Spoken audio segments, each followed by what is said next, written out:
Hello guys, ഇന്ന് എനിക്ക് വീട്ടിന്റെ അടുത്തുള്ള പൈപ്പിന്റെ ചോട്ടുന്നു ഒരു 100 രൂപ കളഞ്ഞു. ഈ പൈസ ആരുടെയാണെന്ന് അറിയാത്തതുകൊണ്ട് ഇതാർക്കും കൊടുക്കാനും പറ്റും. എന്നാൽ ഇതുകൊണ്ട് വേറൊരു കാര്യം ചെയ്യാൻ പറ്റും. നമ്മുടെ നാട്ടിൽ പൊതുവെ ചൂട് നല്ല കൂടുതലാണ്. അതുകൊണ്ട് വെയിൽ കൊണ്ട് നടക്കുന്നവർക്ക് ഇതുപോലെ ഒരു ഡ്രിങ്ക്സ് മേടിച്ചു കൊടുക്കാൻ പറ്റിയ അത് നല്ലൊരു കാര്യം. അതുകൊണ്ട് ആ 100 രൂപ എക്സ്ചേഞ്ച് ചെയ്ത് ഞാൻ 4 ജ്യൂസ് മേടിച്ചു. ഇനി വെയിൽ കൊണ്ട് നടക്കുന്ന ആളുകൾക്ക് ഇത് കൊടുക്കും. എന്നാൽ ട്വിസ്റ്റ് ആവുന്നില്ല, സംഭവം എന്റെ കയ്യിൽ നിന്ന് ആരും ഇത് വാങ്ങണില്ല. ഇനി എന്റെ മുഖത്തുള്ള കള്ളലക്ഷണം കൊണ്ടായിരിക്കുമോ ഇവരിതൊന്നും വാങ്ങാത്തത്? അല്ലെങ്കിൽ പിന്നെ കാരണം ഇതാവാനേ വഴിയുള്ളൂ.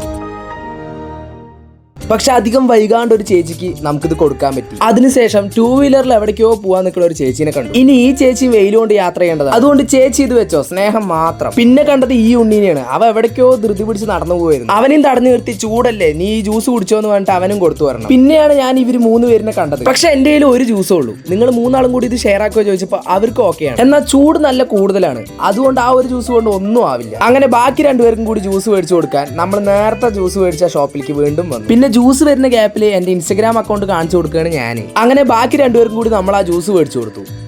ഹാപ്പി അല്ലേ? ഓക്കെ.